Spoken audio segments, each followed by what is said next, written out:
Здравейте, аз се казвам Добромир Иванов и в това видео ще се опитам набързо да ви покажа как съм направил играта Just Jevels, която е нашия отборен проект на Team Tiger за отборна конзолна игра по C# 2 в Telerik Academy. Значи играта е доста известна и сигурно сте я виждали и е елементарна като логика. Трябва играч, който играе, да подреди три квадратчета с еднакъв цвят по хоризонтала или по вертикала, 3 или повече. И когато ги подреди, значи има комбинация и те се унищожават и след това на тяхно място падат отгоре нови квадратчета. В смисъл тези, които са над тях, се смъкват надолу, един вид падат и най-отгорния ред се генерират нови. Това е цялата игра, като вече може да се разширява, да има комбинации. Примерно, ако унищожите два реда или три наведнъж, ви дава комбинации, съответно бонус точки и вече има различни модове на играта. Нали, ние сме направили нещо елементарно като за конзола, пък и като за нашите знания, които имаме в момента. Значи ето какво е играта. Тук в момента съм направил, може да се направи и с курсор по принцип да върви играта. Секунда. Може да се направи да селектираш квадратчета с курсор, обаче ние сме имплементирали само с копчетата на клавиатурата, което върши работа. Имаме един курсор, който ходи по матрицата и когато направим селекция, след това, когато натиснем някакъв бутон, се извършва размяна на квадратчетата и ако имаме комбинация от три квадратчета, се задейства един метод, който ги унищожава, прави останалите да падат и след това генерира нови. А когато нямаме комбинация, всъщност нищо не се случва. Тоест, то връща първоначалните позиции. Ето тук, примерно, сега имаме комбинация и унищожават се и падат нови. Както виждате, тук се образува и една нова комбинация, която също се унищожи. Значи скрипта проверява и това нещо. И това е играта. И в момента не сме направили някакъв финал на играта, но в принцип може да се имплементира един таймер тук отдолу, който да отчита колко време, да отчита в някакво време, да намалява този таймер и съответно да в смисъл, ако играча до изтичане на таймера не е натрупал определени точки, той губи играта и обратното пък ги печели. Така, това е играта. Тук имаме тези комбота, за които ви споменах. Имам няколко вида. Дабл комбо е за 2, трипъл е за 3 и така нататък. Така, да преминем към кода. Значи тук се използваме обекти за тези кутийки, които сме създали. Но това да не ви притеснява, то е в смисъл, използваме обектите само за да може да визуализираме ето тази матрица по по-интересен начин. Като това нещо представлява една по-малка матрица, която е от 3 на 3 реда и 3 колони с един и същи character. Значи този солиден цвят се получава като използваме един character, който сега ще ви кажа, от 2588. Значи това е character, който се равнява на това нещо. Всъщност, ето това е този символ. Това е от Unicode таблицата. И когато долепим няколко символа едни до други, това се получава солиден цвят. И аз всъщност използвам това нещо, за да изчертая тези джевълчета. Като един обект ми се състои от такава матрица, която е 3 на 3. От такива джевълчета. И вече това ми представлява един обект. И след това пълня една друга матрица, която е 8 на 8. И тя е изградена от 8 на 8 от обекти. Нали? И сега да ви покажа самия клас какво представлява. Той няма нещо особено. Аз всъщност съм доста начинаещ в обектно ориентираното програмиране и специално за обектите в началото ми помогнаха, за да изграда самия клас.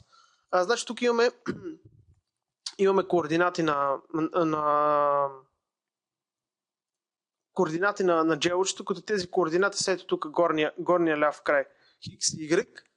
Това е за конзолата. Нали, самата конзола е изградена от една координатна система, която започва от хикс тук е 0 и натам върви и се увеличава, доколкото сме му задали. Нали, хикс 1, 2, 3, 4, 5 насам. След това имаме y, който върви пък надолу. Тук е 0y и след това върви надолу и се увеличава. И ние всъщност вървим по тази координатна система и изчертаваме нашата матрица.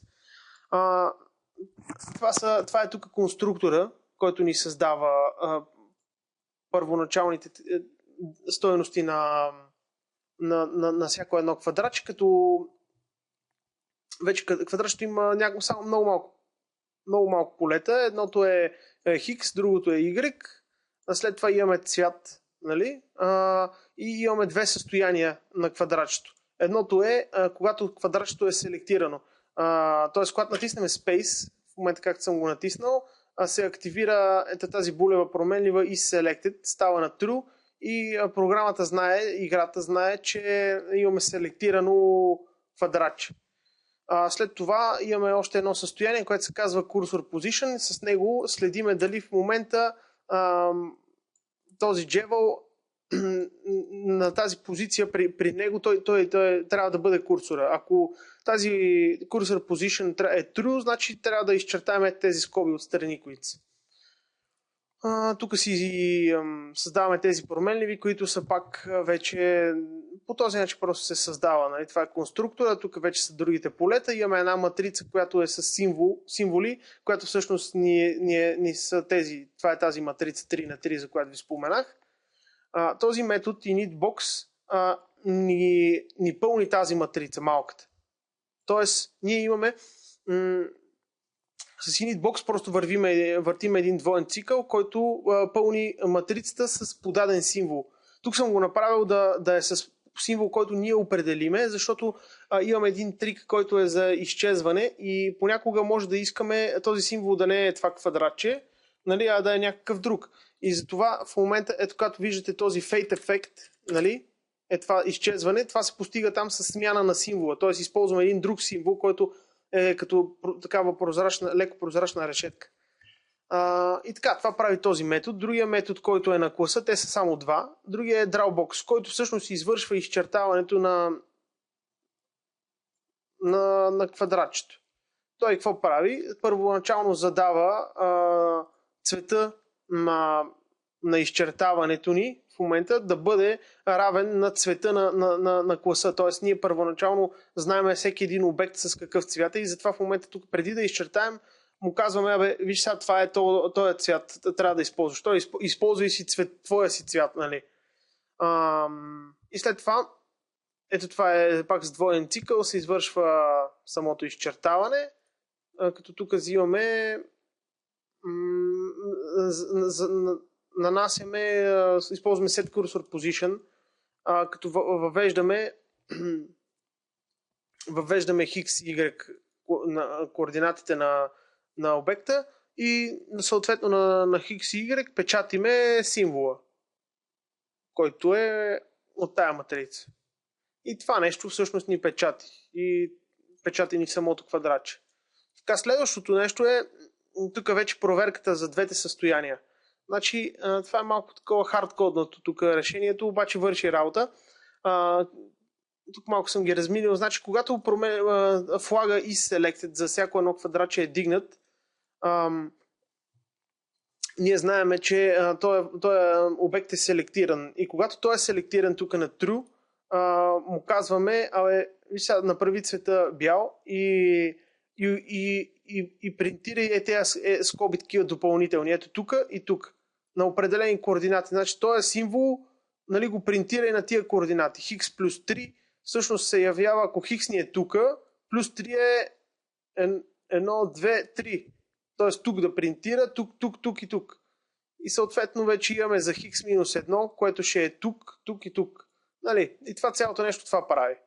В същия случай, ако не е дигната тази променлива isSelected, на същите стойности печатиме пак, обаче с празен символ. И по този начин се получава така, че празен character всъщност или white space по този начин ни изтрива селекцията, нали, ако не е селектирано. И същото нещо важи за isCursor Position. Само че координатите на чертане са ето тук. Това са. Така. Това е за класа, това е целият клас. Сега да се върнем от началото на играта. Значи самия ни метод, тук имаме едни променливи, които после ще дойда към тях. Те са глобални. Имаме един метод settings, който може да отидем на него. Това е първия, който се задейства в main метода. Settings не прави нещо особено. Той ни задава координатите на буфера и на широчината на самото прозорче. Ето всъщност тези размери. Като тук има един малък бък с този вертикалния, това трябва да го оправя при определени размери гърми. Значи, това ни задава координатите на буфера и на това прозорче цялото. След това имаме ето тази променлива, този метод на конзолата cursor visible false ни изтрива този курсор, който има един мигащ курсор, предполагам, че се сещате, който е записане. Той, понеже ние няма да пишеме в нашата игра нищо, го правиме false, за да не се вижда. И по този начин, нали, играта ни е така и никъде не ни мига курсора. Това title ни изписва просто това нещо отгоре. Нали. И така. Тук добре. Значи да се върнем на следващото. Score field. Мисля, че после е по-добре да го разгледаме. Score field какво прави? Той ни печати този резултат. Това прави. Нищо особено. Просто съм го изнесъл в отделен метод. Чертая ни е тая разделителна линия. След това ни чертая резултата, като взима скор от една глобална променлива, която я увеличаваме. Това е да се върнем. Значи този метод за сега ще го пропусна, защото той е много... Той всъщност е основният метод, който върши... Аз съм така и съм кръстил file down and generate new javels. Той какво прави? Той се задейства, когато имаме комбинация. Когато имаме комбинация, той прави унищожаването на джевелите, след това прави падането на джевелите надолу и след това прави генерацията на нови джевелове. И това нещо го прави докато не запълни матрицата. Но ще го разгледаме после. Нали. Сега да влезнем в този метод, който е engine, и той всъщност ни е основната логика на играта. Така, и тук имаме един безкрайен цикъл, който в него започваме. Този безкрайен цикъл се върти непрекъснато и т.е. по този начин караме програмата ни непрекъснато да слуша за натиснат бутон.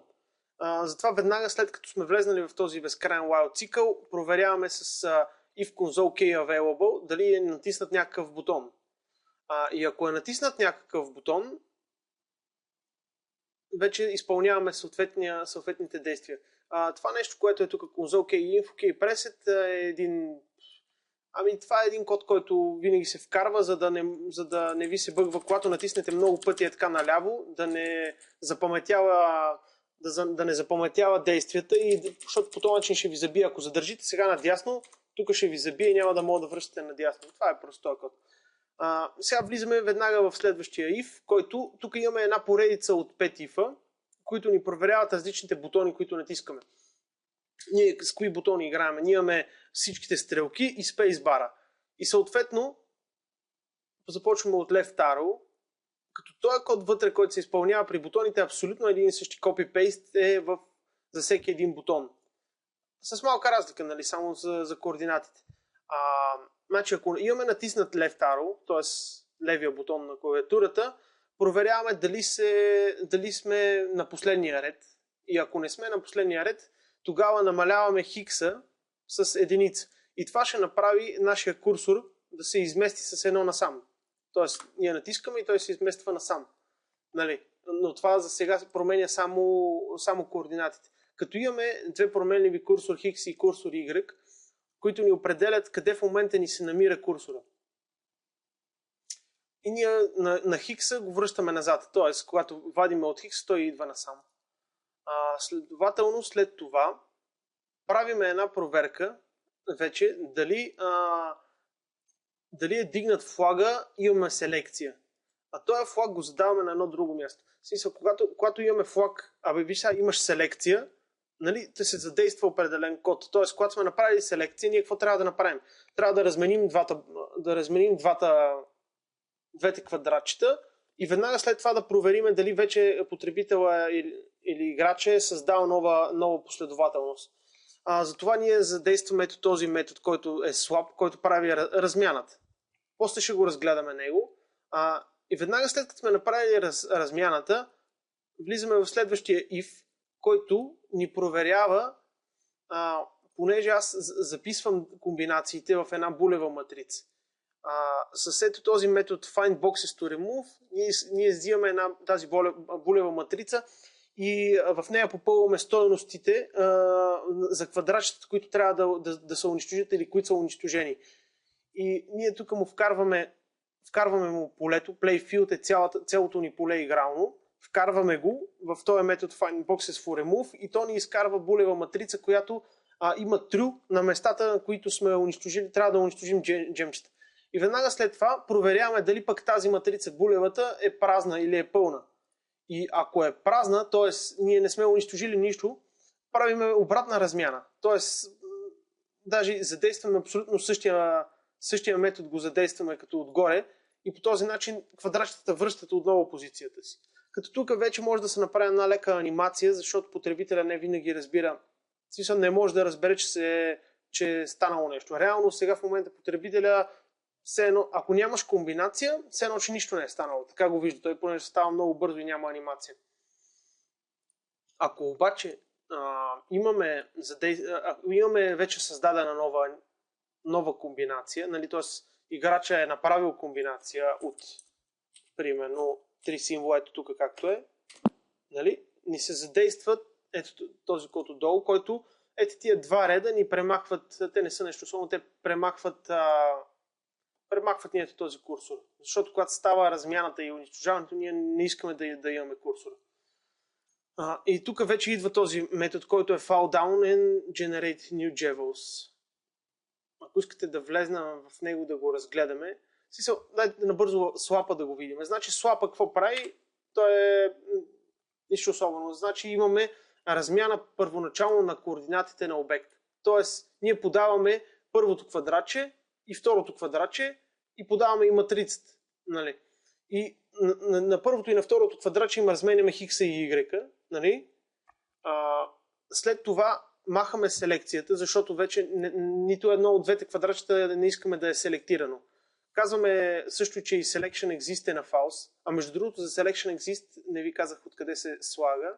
Това нещо идва от когато е натиснат spacebar. Значи, когато натиснем spacebar, казваме, виж, направи текущия джевел, нали? Ето това playfield ни е полето, нали, на матрицата, с текущия курсор и x и y, го направи true. Тоест, направите там, където се намира курсор в момента, когато си натиснал spacebar, го направи true и selected.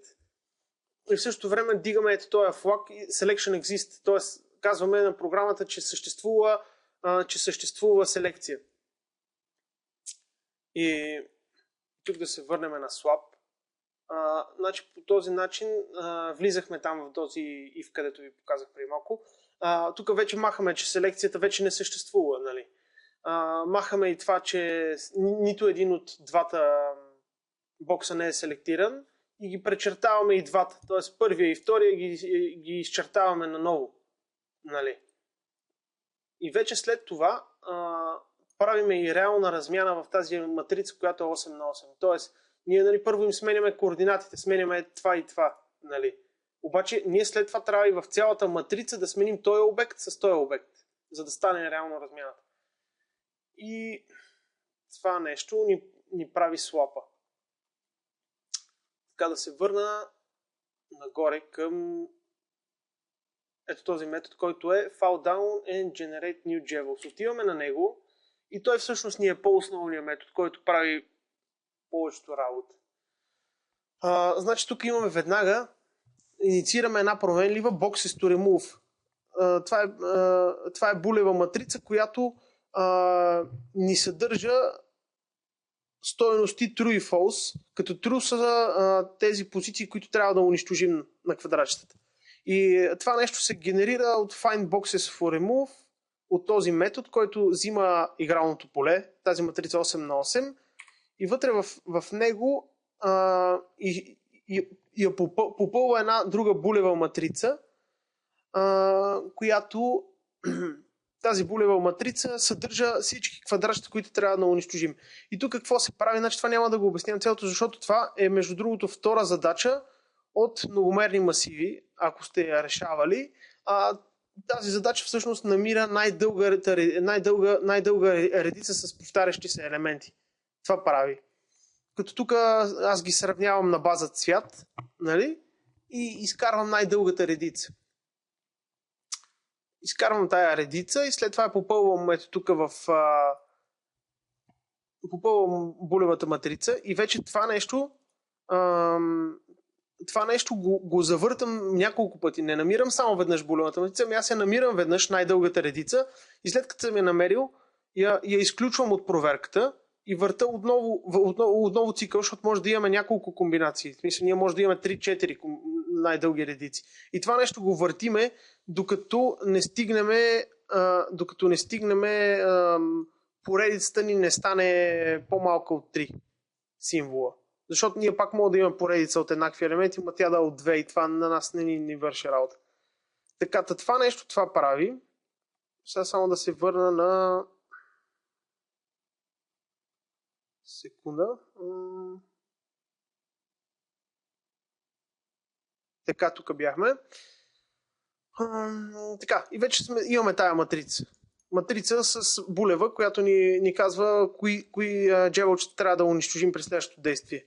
Сега този код тук не го гледайте, това просто ни изчислява на база тая матрица, ни брои колко джевела трябва да унищожим и на база на това ни изчислява резултата и тук апдейтваме резултата. Това нещо цялото трябва да го изнеса в метод, просто не съм го направил. На база на това какъв е броя джевелчета, които са унищожени, ни увеличава резултата, като за всеки джевел ни дава по 10 точки и вече имаме бонус, ако направим комбинация, като тази комбинация на всеки 3 точки, нали, ни удвоява точките. Това е просто така направено.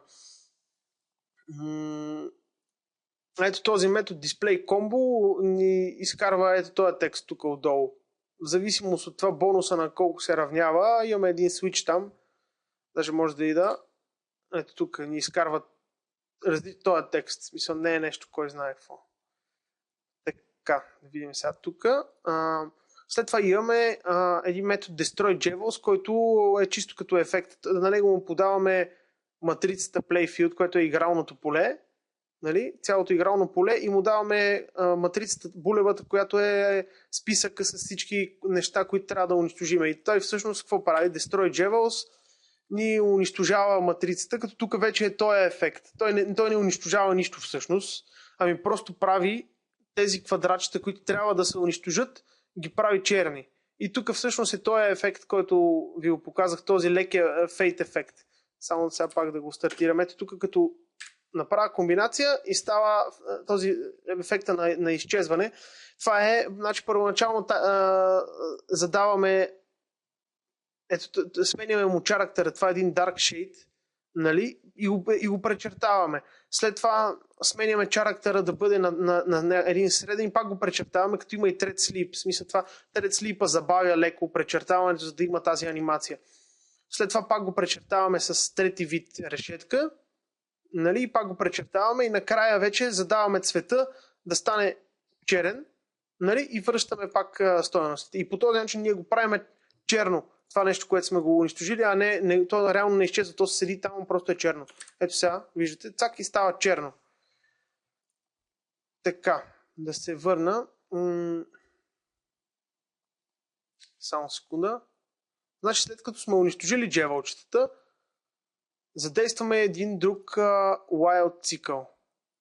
Само секунда да видя. Значи този wild цикъл се върти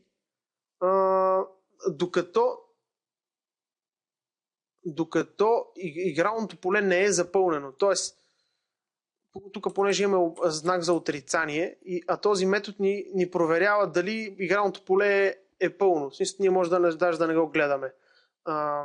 И в случая, понеже има отрицание, нали, този цикъл се върти, докато не е пълно полето, върви някакви работи. И тук какво правиме?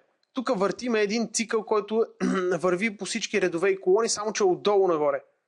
Тук е малко трики частта и може би най-яката част, мисля, където мен ме изкефи там как се сети. Тук вървиме и започваме от тук и вървим насам. Цак, цак, цак, цак, вървим насам. След това започваме от тук. Като това нещо започва от втория ред. Ние започваме от тук, затова тук е минус 2. Значи дължината, която е 8, минус 2, значи този ред е седмия. Нали, 0, 1, 2, 3, 4, 5, 6, 7. И ние започваме от минус 2. Тоест 8 минус 2 е 6, значи започваме от този ред. И вървиме, и проверяваме, аз сега ще ви преразкажа кода, накратко какво правиме. Вървиме и проверяваме сега това квадратче дали е цветно или е черно. Ако е черно, нали, нищо не правиме. Ако е черно, нищо не правиме, просто подминаваме го и отиваме на следващото. Ако обаче е цветно, правиме проверка дали долното под него е черно. И ако това е цветно и долното под него е черно, ние им разменяме позициите, задействаме ония метод swap. Нали? И всъщност това какво се получава? Получава се така, че е все едно, че джевелчето пада надолу. Нали? И това нещо го въртиме и насам. И ако тук е същото нещо, и те падат. Върти, падат. И по този начин се превърта навсякъде, докато стигнем до първия ред. Където пак става това нещо, обаче там, ако срещне черен джевел, нали, ако срещне черен джевел, то не го пропуска, ами му сменя цвета. Ето тук. Ако сме на нулевия ред и квадратчето е черно, го печатаме и му даваме рандом цвят. Тоест тук пак съм направил този ефект за появяването. И реално, какво правим? Ние нищо не правим с този джевел, просто му сменяме цвета, му задаваме нов рандом color. Нали? Ако тук имаме унищожено нещо, ето даже сега имам такъв ред и ще го направя. Так, ето виждате отгоре, нали, се генерират нови. Всъщност те са черни преди това, обаче нали, ние им казваме вече да не са черни, ми им задаваме някакъв нов рандом цвят. И това всъщност се получава така, че ни генерира нови джемове. И това е най-якото, защото ние всъщност нищо не триеме. Това, което триеме, всъщност правиме черни джевелчета. И така. Това нещо го правиме цялото, докато не е завършена матрицата. Нали, докато не е пълна. И след това обаче, като е пълна матрицата, ние трябва да се върнем от начало, да изчистиме тая булевата матрица и цялото това нещо да се върнем от начало, ето чак тук, и да го направим отново, да направим тая проверка, защото ние, когато генерираме нова поредица, може да, като паднат новите джемове, може да се получи така, че да имаме нова комбинация. Нали? Примерно, не знам, сега да изтрия така някъде. То трябва да се поиграе, да ама. Нали, като паднат новите, може да се получи ето като сега, да се получи така, че имаме нова комбинация. И за това нещо, цялото е това нещо. Трябва да го въртиме, нали, докато булевата ни матрица не е празна. Тоест, докато не получиме булева матрица, която е празна, т.е. няма какво да унищожаваме.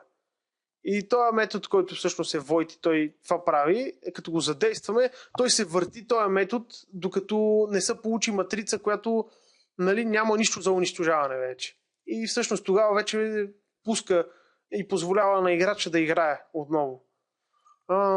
И така това е най-основната логика всъщност на играта. И вече другото, което е нали, това нещо, ако се върнем тук, където бяхме, вече този код, както виждате, ето тук се повтаря абсолютно същото за различните бутони. Само, че разликата е, че местиме координатите на различни места. И така, ето на right arrow, на up arrow, на down arrow, едно и също е. В смисъл, copy-paste съм направил тук. А тук вече, тук при else е самото изчертаване на курсора, като се мести. Това, да. И така, да видя само дали не съм пропуснал нещо, но това кажи речи е цялата игра. Това е isFull, тук прави проверките дали е матрицата е пълна или празна. Destroy Jewels го разгледахме. Това тест Matrix го използвах за да си тествам Сега не знам дали... Мисля, това го използвах, изчертаваше ми една матрица да тества. Друго, какво имаме? Да. Ами няма, мисля, че разгледахме всичко. Само да видя, значи това са глобалните променливи. Забравих да ви кажа за тази променлива Last Selection. Значи когато натиснем Space-а, тук като натиснем Space-а, ние попълваме един масив с два елемента, го попълваме Last Selection, в който записваме последните координати. Тоест записваме координатите на Spacebar, където сме натиснали. И после, когато правим swap, използваме тия координати, за да размениме Last Selection с следващия джевел. И така. Тук имаме един масив с всички такива цветове, които на нас ни трябват. И с него го използваме там с MataRandom. Също с къде го използвах. Само да видя. Когато генерирам... Да, ето и init playfield. С това нещо генерирам самото игрално поле. Като ето тук задавам цветовете да бъдат random color. Върти и избира един цвят рандом от тая матрица. Използва се рандом, за да ни генерира рандом цвят. И това е играта. Не е толкова сложно. Даже съм го направил по малко дървен начин, ама важното е да работи. И какво нещо може да се добави? Може да се добави малък звук, такива бип разни ефекти, примерно, и може да се направи бутонче да спираш, да пускаш звука с F11, примерно. Може да се имплементира меню. Примерно, ако натиснеш F1 или Escape, по-скоро Escape, ако натиснеш, да ти изтрива цялата тая матрица временно, т.е. да я скрива по-скоро и да ти излиза едно меню, нали, в което да пише там Resume Game, View Score Screen, Exit, Credits, примерно, или някакви такива неща. И така, другото, което може да направим е да имплементираме score screen, т.е. по някакъв начин, ако играта свършва, нали, да се запишеш името, нали, и срещу името ти да има това колко точки си направил и да има някаква класация с най-добрите играчи. И това, което е важно, може би да се направи, е такъв таймер. Самия таймер трябва да... С него ще получим това, че играта ще свършва. Защото ние в момента е малко безкрайна играта, нали? В смисъл, може да си играем така цял ден и малко няма край. Нали? Е хубаво една игра да има начало и край.